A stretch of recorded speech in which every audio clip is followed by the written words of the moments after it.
here for this is Decarb Debrief episode 4. I am joined by 3 amazing panelists that I'm excited to introduce to you in just a moment. So I would love to start with the wonderful Mitch Miller, who's joining us from Carleton College. Would you say a few words about yourself, Mitch? Not too many, though. I don't think you'd want to do that. No, there won't be too many. I'm Mitch Miller. I'm the maintenance manager at Carleton College. My responsibility is operating and managing central utilities and maintenance operations. Thanks for that, Mitch. Let's go to Martha. You all probably know me as the Director of Sustainability at RMF, but I worked for 12 years with Mitch, transitioning the Carleton College system from steam to hot water and geo-exchange. So we go way back in the collaboration realm. Awesome. Alex, let's go to you. Yeah, hi everyone. I am RMF's first sustainability program coordinator. So I work in Northfield with Wendy and Martha, but before that I was working with Martha and Mitch at Carleton College as their first sustainability program coordinator for 6 years. So I feel pretty lucky to be included in this group, and I don't go as far back as you all do. So I'm going to do my best to translate all your insider lingo and knowledge to everybody else, but really excited to hear your thoughts on that Carleton project today. So what you can expect for today is we're going to give a quick overview of Carleton College and, the landscape that they're working with, the size, the loads, that side of things. We're going to look at the operation and the outcomes of this major project, of the fact that they did this utility master plan. We're going to talk about some of the flexibility that gave us and some of the things Mitch is working on now in terms of what can happen next as a result of the previous work done. And then we've got our 20 minutes set aside for Q&A. And I know that you'll have a million questions for the lovely Martha and Alex, but I'm also very excited to feature Mitch during that because this is your chance to ask an operator, what were the things you got stuck with? Where are the things that some of the biggest takeaways that you had? So I'm very excited for that. So with that, I think I'd like to start with you, Alex, of just asking for a little bit of a background of Carleton College. How would you describe it? What are some key things that we should know about it as we're getting into this conversation? Yeah, thanks, Wendy. I'd be happy to share some basics about Carleton College. So like I mentioned before, I served as Carleton's first sustainability program coordinator, and I was on campus during the construction phase of the utility master plan. While I was there, I managed the areas of local food, waste reduction, surplus management, outreach and marketing, as well as managing our student staff.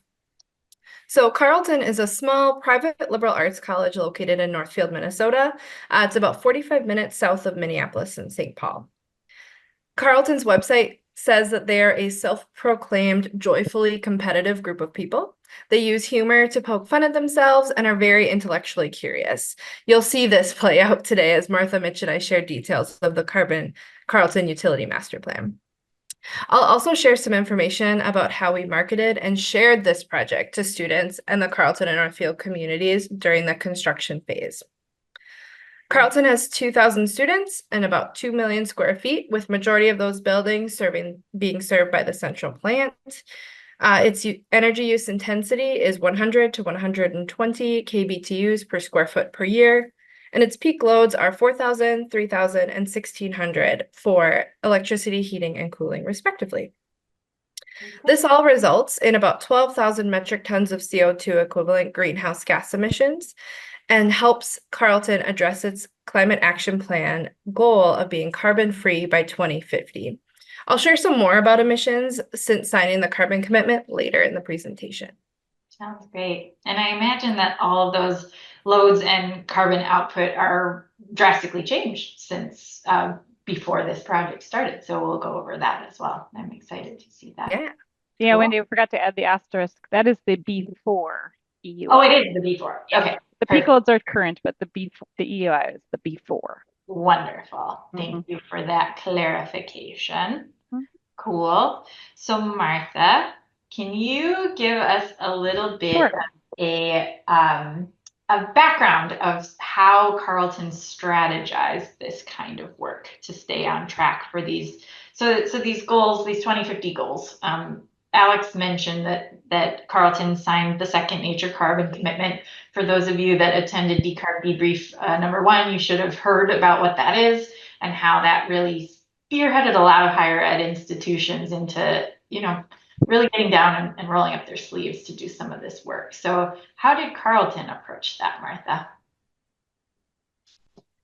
Well, Carleton started with a very planful process. And I think this is where this will ring true, especially for our master planning department, but also any of our design teams that have been experienced a stop-start effect with their clients. The lucky thing for Mitch and myself about Carleton was that although they had done a 2007 campus utility study, that really just anticipated sort of endless growth in a what-if scenario. It was not very tailored. So when the climate action plan came around in 2011, based on the commitment that had been made, and then a very procedural president came along and said, we are going to do in order a strategic plan that says where we want to develop the college, a facilities master plan that supports that with the right facilities, and then a utility master plan that then supports the facility master plan in terms of providing the needed energy. So Mitch and I were fortunate to be led by very clear strategic direction. And the strategic plan, in summary, just said, we are a small liberal arts college. We don't need to grow massively, which meant the facilities master plan could say, let's focus on renovating and replacing aging and outdated infrastructure and buildings rather than just a growth spurt. So that really helped us focus on quality over quantity when we did the utility master plan and make that really key decision of should we replace in kind aging steam infrastructure and equipment, or should we take this opportunity to evolve to a more modern, up-to-date system that also reduces energy and carbon emissions? That's such a good point. I think that, some of our conversations with Kristen in the last couple of decarb debriefs are really involve really thinking about, okay, what are we headed towards in terms of space usage and needs? Because if we are going to add a bunch of space, our target is moving. So how are we going to accommodate that need in the future? But then also, what is the condition of the existing things that we have and what are our opportunities there? And I think that Carleton was really smart about projects that they knew that they were taking on and dovetailing the decarbonization work on top of that so that they could manage their budget and all of that side of things. I'm sure you could talk to that too, but I think the thoughtfulness of this plan is really what sets it apart and kept it from getting stuck. But I know that Mitch also has a lot of input on what kept you from getting stuck as well. So let's continue there. In terms of other pieces, I think that the really interesting part of this is that utility master plan had some careful thoughts integrated into it. And so could you share a little bit about some of the core tenets of that utility master plan, Martha? Yes. We developed a consistent message that was repeated again and again, and it was a very simple, straightforward message of these 3 points. We need to upgrade and replace outdating and aging equipment. We need to add capacity per the facilities master plan, not just add capacity for an endless growth scenario, but a very strategic capacity addition. And then we wanted to reduce cost and carbon emissions significantly and permanently. These words were carefully chosen. And at every board meeting and every presentation, this was one of the first slides. Why are we doing this? These are the 3 top reasons. And there are many other things that Mitch has experienced in terms of modernizing the system and reducing some maintenance needs. But we always emphasize these 3 strategic points so that the board and the administrators could remember and stay focused on why we were doing this. Absolutely. Cool. Well, I think let's stop beating around the bush. Martha and Mitch, can you tell us about this cool system and the components of it? I just want to dive right into that. Yeah, I think I'll kind of summarize here and then we'll let Mitch get into more of the details, which will interest our team that's online today. But you can see in the top left, we had an existing plant, a 1911 plant, and we always drew on the legacy of steam at Carleton and kind of remembered what it had done for us over the last century. But you can see here, we call this Martha's stack on the left and Mitch's stack on the right. Mitch's is much prettier. But we each have our own stack, and you can just see the difference in really what the symbolically the reduction of energy and emissions due to this project. The distribution system had to get transitioned from hot water to steam for heating. We installed geo-exchange bore fields, which we'll talk about in a moment, both vertical and horizontal. Domestic hot water strategies became much more efficient in utilizing the campus heating system to provide heat for domestic hot water. And Mitch will talk a bit more about those specifics. Buildings had to be addressed because most of the system was on low temperature hot water, not all, which we'll talk about as well. The radiator that you see here would have been like a 4 or 6 inch fin tube. And so you can see the difference here architecturally is that you have to make sure a panel radiator will fit under a windowsill in every room and still provide the same number of BTUs. And then on the far lower right, there's our new plant, which is also a lovely background on Mitch's headshot there today. But that's a multi-stack heat pump, which at the time we bought this heat pump probably in 2015, 2016. This modular design was very important. And at the time they were maxing out at 135, 140, and there were not high temp heat pumps available. So the system at Carleton was designed around this machine. Very cool. Awesome. Thanks for that preview, Martha. And I think we also have a little bit of supporting stuff of showing exactly like where these things happen on campus. Can you Yeah, tell we'll us just a bit do a about lightning round here. Yeah, yeah. Anybody on the phone can talk to me anytime, but I think it's really going to be good to hear from Mitch on specifics. But you can see here, number one on the far left, just working left to right, the existing plant was there. 2A was the new plant, which was integrated with a new construction project, a brand new science building designed by EYP, both architecture and engineering. So the new plant went into the sub-basement of the new building. That's one way that we married up capital projects with energy projects. And we also were able to give some separation to the plants and it's played into our redundancy strategies. 2B and 2B and 2C are the bore fields, which were constructed on a quad. The 2B is the iconic quad, and our president actually encouraged us to look at that as a potential location where we were hesitant about the iconic aspect of that area. We were actually then later encouraged to look at it, and it turned out to be a perfect place for a vertical bore field.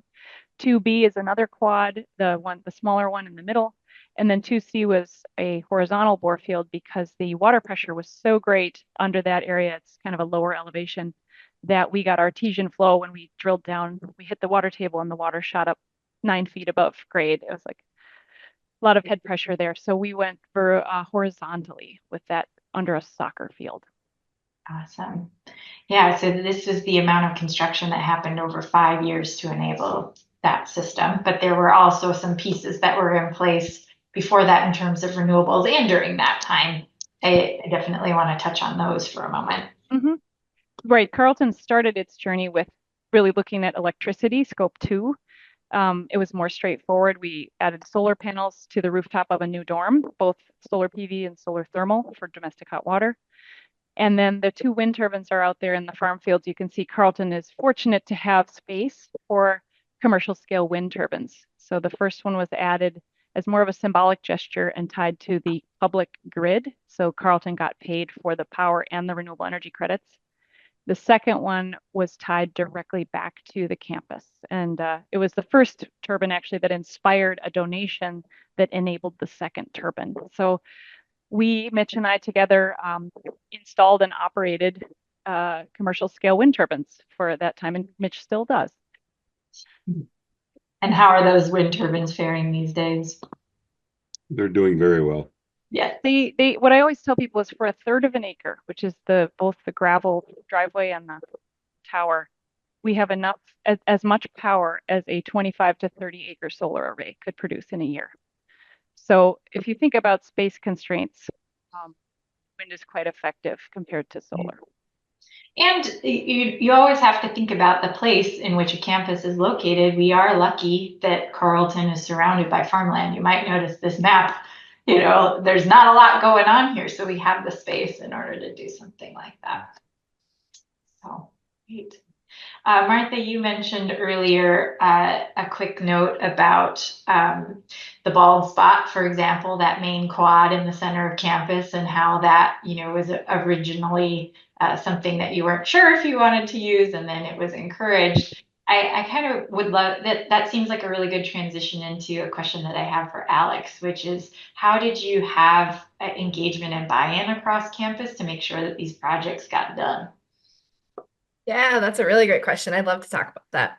So, as Martha explained a little bit about the project and looking at the map, this project touched nearly every building on campus, as well as key green spaces like the beloved bald spot. That's where graduation is. That's where new student orientation is. So it really bookends the student's experience. So for us to dig it up and drill on it was kind of daunting to me as an outreach person to how do we tell people about this story? So I alluded to it earlier, but Carleton likes to be quirky and have fun. So our outreach efforts for the utility master plan match that haha energy of the student body. And so much of the outreach efforts you see on screen were student-led, but I assisted with implementation and execution. And I'll just touch on four kind of main pillars for all of our efforts.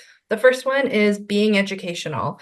This is a learning institution with an intellectually curious faculty, staff, and surrounding Northfield community in addition to the students. We were intentional on sharing data, project progress, and the nuts and bolts of the project with our audience. The second was to showcase Carleton on a regional and national stage. Because this project was fairly new to many of our peer institutions, Carleton chose to share information on best practices, challenges, and tips for success all along the way through construction. For example, here, Carleton hosted the 2019 Upper Midwest Association for Campus Sustainability, or UMAX conference, and we held a pre-conference workshop including a tour of these facilities. They had just been turned on that fall, and an in-depth conversation with key stakeholders like folks from our business office and Mitch, the maintenance manager. I've never quite understood why like anyone would want to sit on any learnings that they've, why they would want to consider their learnings on a project like this to be like proprietary or not public information. It just seems like a counterintuitive idea to me. Right. Yeah. So we really were intentional about sharing with all of these folks about what we're up to, so that we can have other institutions do something similar. Cool. The third pillar is our connection to academics. So taking that educational goal just a step further, we worked with faculty to create campus as a living lab opportunities. You might have heard that if you work with higher ed institutions. And so there's two examples I'll show today. One is the digital foundations class, which is practicing their lighting skills of the stack, which is that big pink line going across the right hand of the screen. That's actually a light show that students did, that was broadcast leading up to us turning off steam, and I'll get to that in a second. And then the other example for classes is obviously geology students. They worked a lot hands-on with drillers to gather samples of the bedrock 520 feet below campus. And a few photos, it looks like Wendy popped those up on the screen, so perfect. Emma Link, who's on the left, was one of our key geology students that worked in the office and worked all summer hands-on with the drillers. We also had guests from the Geological Society and the University of Minnesota pop over. The fourth pillar I wanted to mention was having fun. We wanted to reframe all of this disruption across campus as an opportunity to our audience to witness history in the making. And one way we did this was to have a STEAM send-off. So that was the day we shut down STEAM. And our boiler operators were honored for their legacy of keeping campus running for over a century. The gentleman you see, it's the top photo. They're holding another photo of the original steam plant. But those were people who had retired and are still alive, as well as Carleton's last chief boiler operator who had planned to retire that year. And he retired shortly after this photo was taken. The day we shut off the existing steam system, we had steam whistles, and we had a full ceremony where the gentleman in yellow, our chief, was able to let off steam for the very last time. And so the last thing I'll mention about our communications and outreach efforts is that they're all consolidated and recorded on the Utility Master Plan website. I found that really helpful, and I still find it helpful today. For example, I went back to that website to get some of these materials for all of you. So recording all these efforts was also really critical. Very cool. Yeah, I remember hearing the stories about the Minnesota Geological Society saying, you know, we don't have people drilling this deep of a hole normally. Yeah. Like, let's collect those samples and let's make use of this. So very cool that students got to inform that work and collect that and add to Minnesota's general knowledge of this area. Super Yeah. cool. Awesome. Cool. Well, with that, I think we want to learn now how the heck do we run this cool system. So I think where we're going to head next is talking through, like, Mitch, if you could share, what is your daily routine? What sort of things do you watch for, and like what might keep you up at night in terms of the operations of this system. And I welcome you if you'd like to share your screen to show that. I'm happy to stop sharing, but I want to see your cool dashboard. Oh, obviously the thing operates itself most of the time. It's not that difficult. The way we had the controls set up, and I think that's one of the keys, is the controls contractor that you deal with has to understand what they're doing. Should be sharing a screen here. Hopefully you can see it. Yes. Yep. This is our primary screen that I sat down with the engineering team and the programmers and we created. This one is a quick overview of everything in the plant. And as long as there's no little red squares, we're all happy. And if there's a little red square, something failed. And you kind of learn real quickly as to what's going on and how it works. Obviously, we're not running much for boilers. It's 60 something, or it's up to 76 now. So this just kind of gives us that quick overview. It tells us what's running, what isn't, what our set points are, what plant's running, which we've got an east and a west plant. This tells us that the east plant is the cooling lead, which it is 99% of the time. But the other thing that about this is if we have an issue, we can look at it here and jump straight to that piece of equipment and take a look at it, see why is it in fault, why isn't it running. I also have this ability to look at it at home. So if something fails at 10 o'clock at night, I get an email. We have a monitoring service that will call, and we have just kind of a protocol that we go through to make sure somebody can look at it. It doesn't happen that often. It did when we first started up, but we got all that worked out. And that again goes back to that controls contractor. There's some real issues with valve timing as you're starting up and making sure that your flows are right and it registers it. And our multi-stack had some internal programming we couldn't change, and we had to manage pump speeds so that programming, once we got that figured out, it worked really well. So, but from this view, then we go into the actual plant itself. This is our geothermal plant on the east side of campus. Covers all the primary, secondary pumps. We've got 2 boilers right here that run as a backup, obviously not running today. And then this is our heat pump system here. Every little green dot is a compressor that is running, and it tells us exactly what's going on. Right now, if it's blue, it's cooling. If it's green, it's going to ground. And if it's red, it's in heating mode. So right now we've got one in simultaneous. We can run this one, which it was earlier, but obviously as it warmed up, we need less heat, so it switched it off.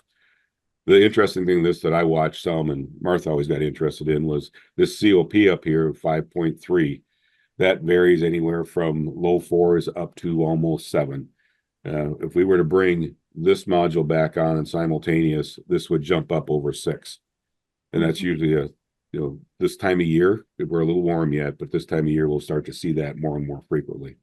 Again, it tells you everything you need to know right here at the glance. I want to just jump in and do a quick recall for our listeners, because this is very crucial to this concept of COP. Just a reminder that means coefficient of performance, and it's a general term that means the overall efficiency of the system. And if you remember from our conversation with Kristen McMurray, simultaneous is always going to give us that higher COP. So Mitch's and Carleton's system is designed to run simultaneous mode as much as possible, and that will lift that number. So super cool. It's awesome to see it in action, Mitch. We've gone out and looked at every place we can find to get heat where can we heat something that we can use a simultaneous load and bring more simultaneous for summer or winter. I've got a lot of our refrigeration equipment in our kitchens is moving over to water cooled, being a heat dominant area of the country. We like to bring the heat off of our compressors, bring it back here. We run it through the compressors here, push it back out as heat onto campus. We're looking at right now a project that should start up within the next month. Carleton is a little unique. We have our own water tower, our own well and water distribution system. And as I manage that, what we're doing is we're taking that as our heat sink. So we're able to, as the water flows up back and forth from the water tower, we extract the water, run it through a secondary loop through another heat pump. It's only 100 ton, which will be a heating or cooling source, and add that to the campus distribution system. And again, we're going to be, it's kind of a free source to get it. It's carbon free. It's all electricity. It works great. So just another source. Right now I've got on the books, and I'm going to put in this fall, we run central distribution of compressed air, and these air compressors pump out a lot of heat. It's a little over 100 degrees and it's just exhausted outside. I'm installing a cooling coil. We're going to capture that into the cooling system, bring it back. That's the type of thing we're always looking for, that next place where we can absorb heat, bring it back and use it somewhere else. This summer we had to dump a swimming pool. We did some maintenance work on it, had to do some work there. We filled the pool back up, made sure when the pool was filled, it was a hot day. So what we were able to do is we heated that pool from its 50 some degrees up to its 80-degree operating temperature. We did it off waste heat off the air conditioning system. It was great to watch. You could actually see the heat pump kick in as the pool temp started to go up, as the valves opened on the heat exchangers. I love that story because you said you just open up that heat recovery full throttle, and within, like you said, 10, 11 hours, it was up to a very warm pool temperature. So that's such a cool story. Yeah. Best way to catch heat in a pool. Well, did you have a slide for our heat recovery for our domestic water?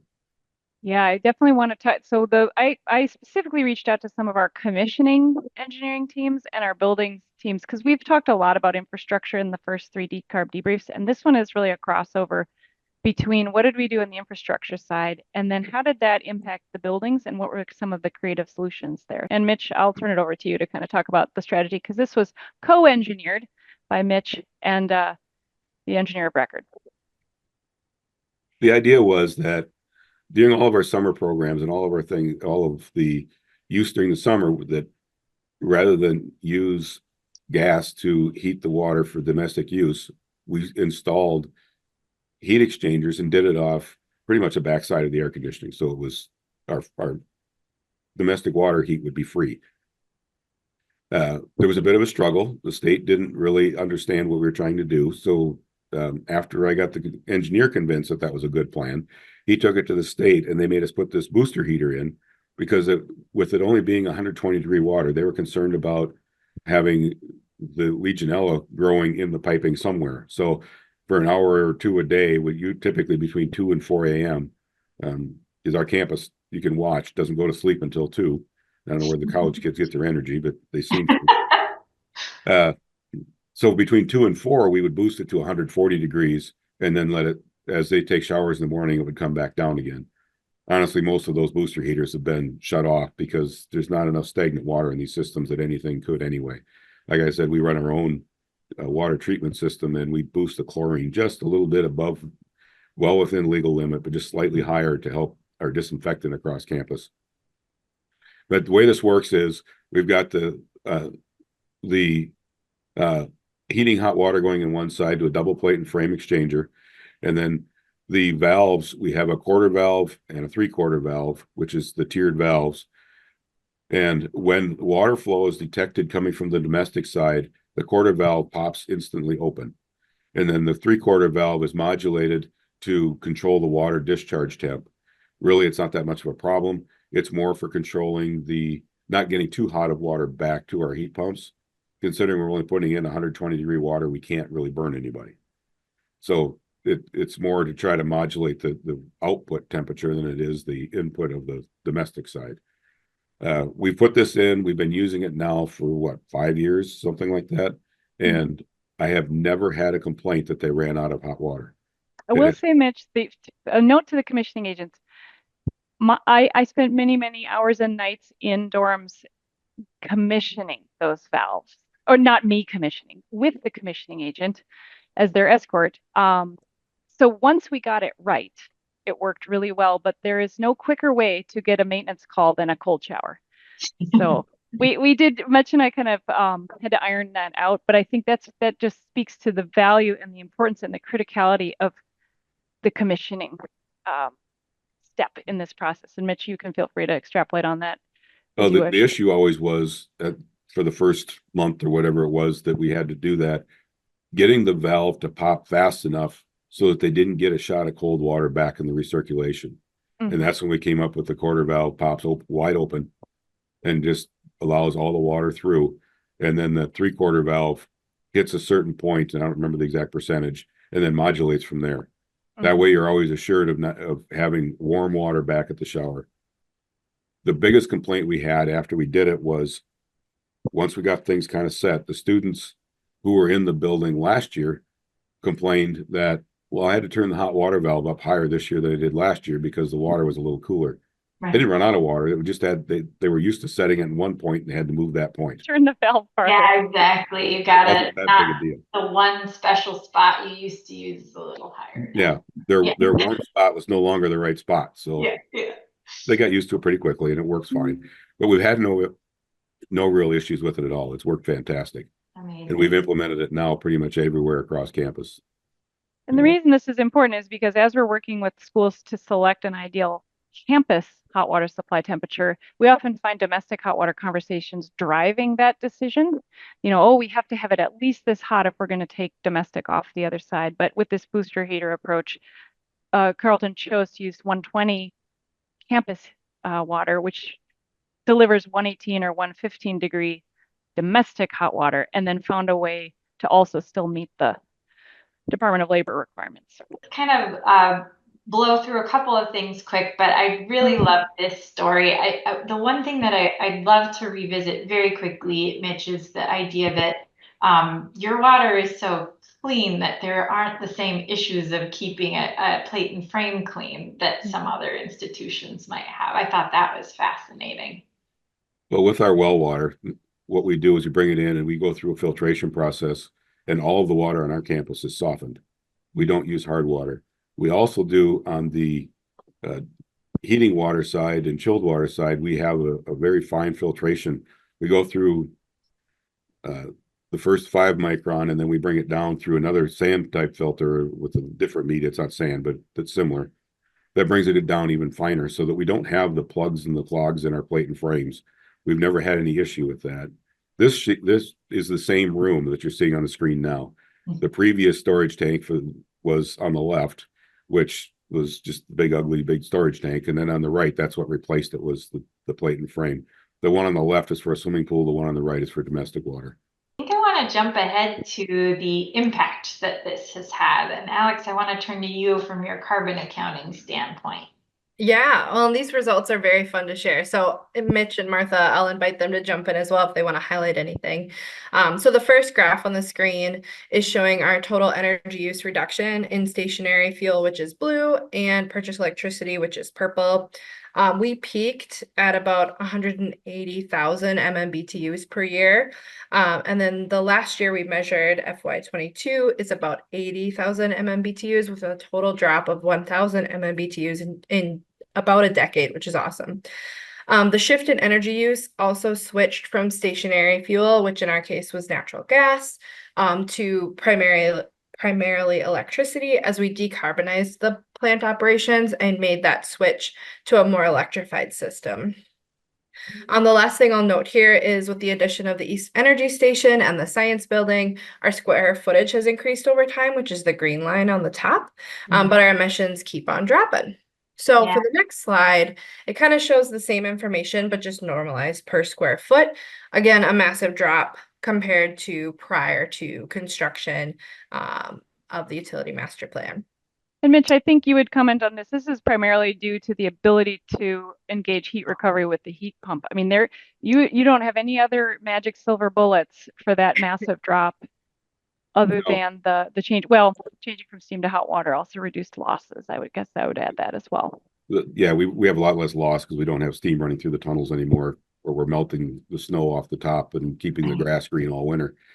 So, but that's primarily is just the being able to recover the heat and put it back in somewhere else. It just works so much better. And then the other thing I'm finding is that we are not asked to switch over off of our natural gas supply to our backup systems because we aren't using as much gas. We're not as high on their priority list.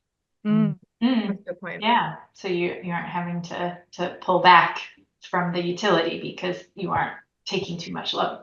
Yeah. When you see that little bump in there in fiscal year 18 and 19, that was the winter we burned almost 100,000 gallons of fuel oil in backup. Mhm. Wow.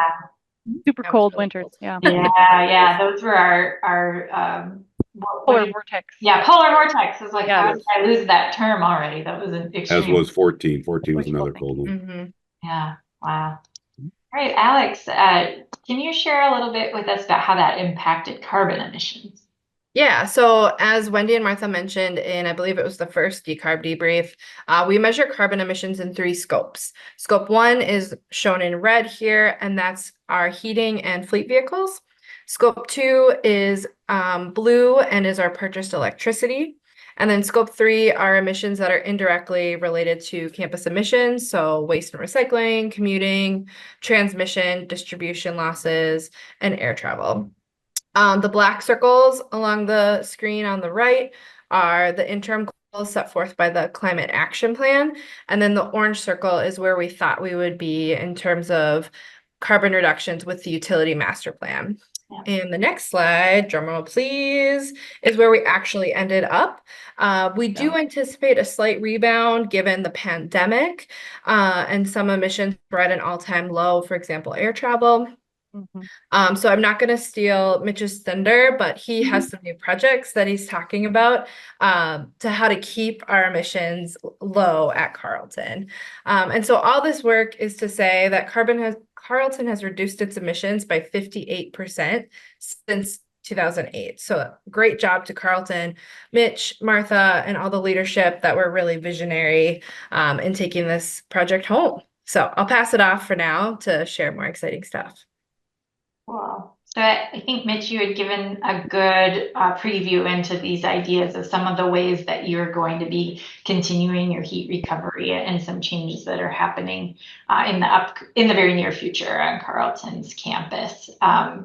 Would you mind talking a little bit more in detail about a couple of those ideas? Well, the domestic water line that we're bringing online soon, I think that's something that is, you have to get whoever is your water supplier to buy into it because they have to sign off allowing you to use the water that way. Since that was me, I just signed off and all was good. We'd have to worry about it. As far as the plant modular, I think this is the piece that what you do now, you can always add or change. We're looking at bringing in a couple of other systems they're separate today, but they will probably be they're small regional things with 4 or 5 buildings on them. And we're probably going to bring those over and bring them into our central plants at some point. But that's what's so nice about the way this is laid out. And you can always add to it. You're always looking for that other piece. New technology comes along. We're looking at Darcy wells. If anybody knows what that is, it's a heat exchange well. We're looking at all of those things as well. And the one thing we haven't touched on is that we didn't worry about our building envelopes at all. I know that has been, I've had some discussions with several campuses where they feel like they have to get their building envelope under control before they can start doing it. We didn't worry about that. We just went in, calculated what our heat losses would be, how much we were using to heat it now, and we just brought those in, used that, and that's how we calculated what we had to have in the 120 degree. So it made a huge difference with us being able to get the project done. And now we're going back and doing some building envelope work. We're replacing some windows and buildings, that kind of stuff. Yeah, I think the way Carleton did it was smart. As building envelopes are part of maintenance. You need to maintain roofs, windows, and tuck pointing as a matter of course. And it was decoupled from the energy project. It didn't become a precursor. Do you want me to touch on these, Wendy, just before we get to Q&A? Yeah, I just want to do like one quick moment on, since building envelopes didn't trip you up and in the original construction process, and it does give you room to work on that now. I did want to touch on this Lilac Hill student housing development since it just opened this fall. Anything you want to share on that? Yeah, I think as a sustainability person, and Alex would probably nod her head at this, is the hardest thing is fighting a losing battle. You know, as campus square footage grows and the energy footprint grows, we're trying to decrease it. And then meanwhile, the administration wants to build more space. So at Carleton, there was a conscientious statement that we need to build low to zero energy new square footage and or replace inefficient square footage. So Carleton took, what is it, Mitch, 10 or 12 small individual inefficient houses offline that students were living in and is creating a townhouse, or has just opened a townhouse cluster that is a passive house project, meaning it will create with solar, rooftop solar, more energy than it uses, primarily because the envelope design and the mechanical designs are so efficient that it only needs a tiny bit of energy and mechanical ventilation to operate.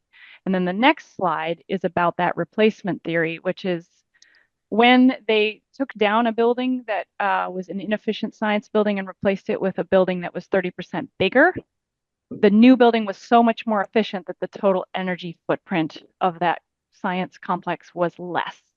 So the idea is that new construction and renovation and replacement does not need to add to your carbon footprint if the building designs are done well and if the administration prioritizes that. Cool. Well, some final nuggets of wisdom from Mitch included the following. I think we've mentioned a couple of these, but Mitch, would you mind walking us through these? Really, it's the building envelope, the heat load calculations that way. We also brought the maintenance staff in early and listened to what they were talking about. You know, what are the problems we have heating some of these buildings? And so we could incorporate that into the planning and got them to buy into the improvements that we were going to make, which we did. They were improvements. It worked better when we were done than it did beforehand. And I think the other thing to keep in mind is in the old systems, the old steam plant, we just made sure we were putting somewhere between 80 and 100 pounds of pressure out of the plant, and the buildings did whatever they wanted. With this, we're talking to those to each building through our building automation continually. We don't have any secondary pumping in buildings. It's all done as primary pumping in our plants. So the pumps from the plants take care of the pressure in the buildings. So our differential pressure in the buildings have to have a constant communication with our plant. And that's something that is so critical on controls if you're going to operate that way, because it is that constant communication back and forth. If you lose that, you have to have a backup plan of jump to another building that you're reading or something to maintain that, or the pumps don't know where to go. They don't know how to set that VFD to keep pressure in the system correctly. And it also takes feedback from the temperatures in the outer areas, knowing that, okay, this is what I have to heat this building, and it has to have it made sure that it pumps to that level in that building. Yeah. Just another detail that we had in here, but we didn't have time to kind of dig deeply into, is the fact that Carleton does not include heat exchangers at the building level. This is often a big, long debate and conversation with schools when we're doing master planning, is whether to separate the buildings from the plant. It's a choice.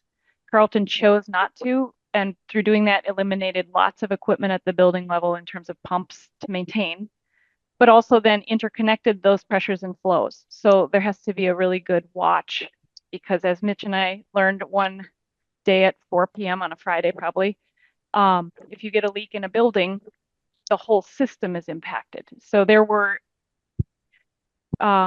innovations, I would say, between Mitch and the engineer of record about how to monitor for leaks and how to quickly shut down a building or isolate a building if a leak occurs so that it doesn't impact the rest of the campus system. Again, another building design and commissioning detail that we didn't feel like we had a time to go deep into that today, but I would say it's one of the items that if you'd like to follow up on how that was done, let me know or ask your question, as Wendy said in the chat. But luckily, James Nelson is right on top of it and has Thank a you, question. James. Did you do any analysis on the building loads when replacing the building equipment? Did you design the new low temp hot water radiators, coils for the load currently used by the building from utility data, or for the original design of the building? The drawings, the schedules in the original drawings, or the meter data. Mitch, do you remember how that panned out? As a combination, I would say. It was a combination. We took knowing what the temperature of the steam was going in and with the size of the radiation that was in the room. And then we took the we had pretty good steam meters on the buildings, and we used that to determine what that building should have. So it was kind of a combination of that. Some of the buildings we converted, the plans were 1915 plans, which obviously don't cover much. The newer buildings, yeah, we had good heat load calculations from radiation sizes and fan coil sizes and those types of things. So it was really a blend of whatever we could get. And then they took it from there. And it wasn't perfect. We missed a couple spots. We had to do some tweaks, but overall it was pretty good. It worked fairly well. Yeah, I think two key things there, James, is we were comfortable with two things: a cold spot watch list. So we kind of anticipated some areas where we were pushing it in terms of heat loads, and so we made a list, and the lead climate controls technician Mitch and I watched those areas during the winter. And then we also had a retrofits budget that Mitch kind of squirreled away, knowing that we might need to upsize some radiation or make some adjustments later. And I think the important thing was we had the facilities director on board with that this will not be perfect. It's a brand new change, and we need to have the resources to make corrections after the fact. Not large corrections, just tweaks. Caroline had a great question of, did you have an architect review the impact of those increased radiator sizes and space with buildings? Did you have to modify millwork, et cetera, to install them, make room for those babies? Yes, there was an architect. But it was what I would call the campus architect. It was a third-party firm, but it was somebody that does a lot of the bread and butter jobs at Carleton, so not a real fancy architect. And we assigned them as a sub to the firm. It was MEP Associates at the time, now Salas O'Brien. We assigned that architect, and they ended up developing a very collaborative relationship to work all that in. Great. Question from Miles. Do you have any idea of the total cost related to installation of the new system? If you've done any analysis, if so, have you done analysis on payback to date? What's your comment on payback, Mitch? That's numbers. I don't do a lot of that. I just worry about what it takes to heat the place. Yeah. But the last numbers I saw was, yes, we did an analysis, the costs. I don't know what the totals were, but I know our budget people have been watching, and the payback is exceeding what the original plan was. We have been doing better than projected, and the payback originally was 23 years. 30 right? years. It was 20-ish years. I think it was 18 to 20 on the total cost of the payback. Yeah. And this was very typical to what our master planning group at RMF does, which is this is capital cost, utility cost, and operating cost. There was no social cost of carbon in those calcs because it wasn't a thing at that time. Now it is as much of a thing. But also, Miles, I'll just give you a couple of thoughts. There are some serious cost savings for Carleton in terms of energy use and maintenance because the system was all new now. But also, Carleton was able to eliminate its second and third shift for steam plant operators because it didn't operate a high pressure plant anymore. That's unique to Minnesota's laws and to Carleton and to Mitch's comfort level with letting the plant run itself during the night. That was a huge part of the payback, which not every school can realize. And then also Carleton leveraged capital projects heavily. So those science buildings were not in the energy project budget. They were part of a science capital improvement plan. And I think I see a lot of schools trying to scoop these capital improvements into the energy budget and saying, well, if we want to decarbonize, we have to renovate this science building. And I think it's really important to get funding sources and uses square and have everybody be honest about, hey, do you need to renovate your science building anyway? Then that's a capital budget. And so Carleton's stated cost of this project is 42 million.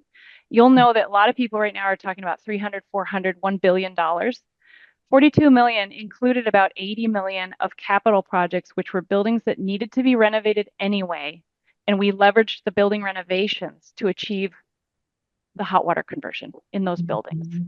So that's a really important distinction on how funds are being counted. Right. Like 40 million sounds awesome, but there was more budget in there that was allocated. Carleton was investing in its facilities for other reasons, and we leveraged those projects to get the conversions done in some buildings, in about 6 buildings, including the science complex, which is a big piece of it.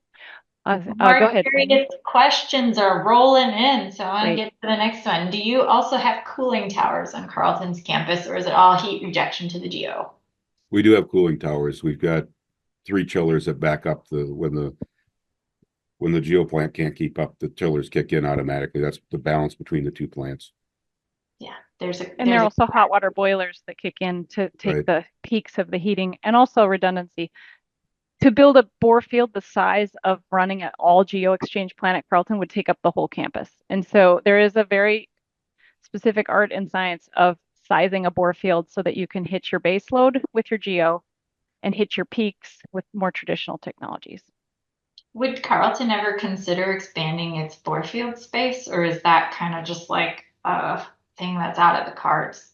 No, we are looking at it. We're not looking at it in the traditional sense. That's where the Darcy well type bore fields are coming in. Yeah, I see. I see. Yep.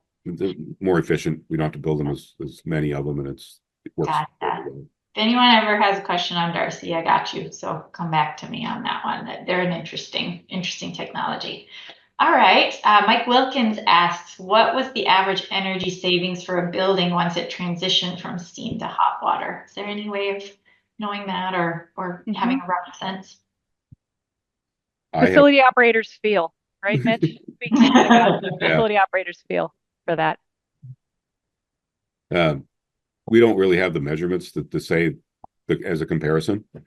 All we know is back at the plant, we're producing a lot less heat than we were. Cool. And we know there was an impact of, as buildings transitioned, the buildings had to start to transition before the plant could flip the switch.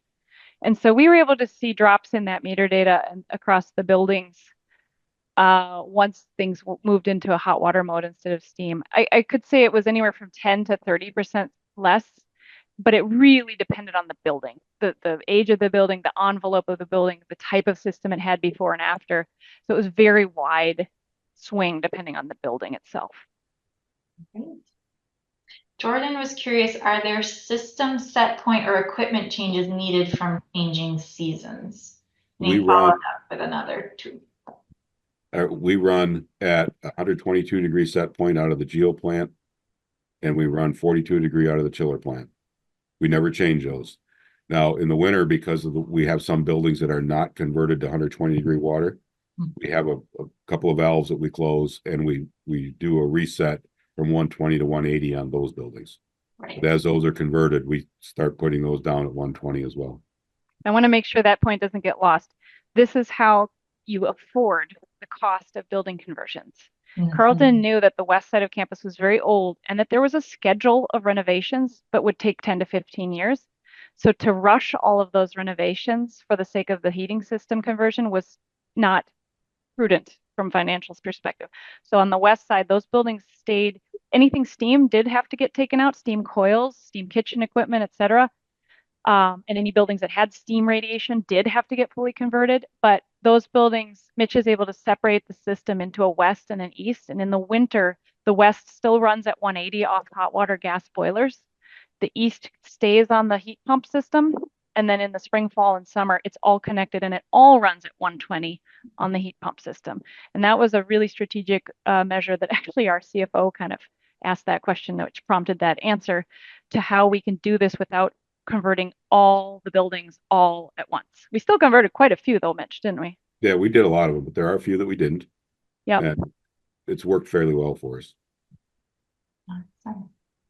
Next question, how do you balance the geo-exchange flows and temps between vertical and horizontal fields? When they were built, the balancing people went in, did some calculations, and there's balancing valves on all the headers, and that's what they balanced them there. We built a valve station in the tunnel where all the circuits come in. And it was a set it and forget it, right, Mitch? Like once they are set, once they're balanced, they flow to the mains, and then what all Mitch has to see is the temps and flows of the mains on his control system. He does not watch each circuit. James asks, are the wind turbines 1 megawatt? They are, that's an easy one. Thanks, James. 1.65 megawatts for the first one and 1.8 megawatts for the second one. They're each 87 meters tall. They're big boys. Yeah. Well, friends, we are at 12 or 1 o'clock, depending on where you're at. We perfectly used this time. We just ran out of questions. I want to thank you all for doing such an amazing job with this presentation. Mitch, big hand to you. We know that you don't really love doing this, and we very much heart the fact that you were willing to come talk with us and share all of your insights with us. Martha and Alex are also always here at RMF should there be any other questions, but if we're stumped on anything, we can always just pull out. We owe you big time, so we'll have to take you out again or something, Mitch, if we have other questions for you. But Martha will pay for it somewhere. but thank you so much for everybody's time today. Really, really happy with the conversation, and we'll keep it going. So we'll see you back then. And thanks again to our wonderful panelists. Have a great day. Thanks for hosting, Wendy. Yeah, Thanks, Thanks Wendy. all, Good night. bye. everyone, Thank for joining. you.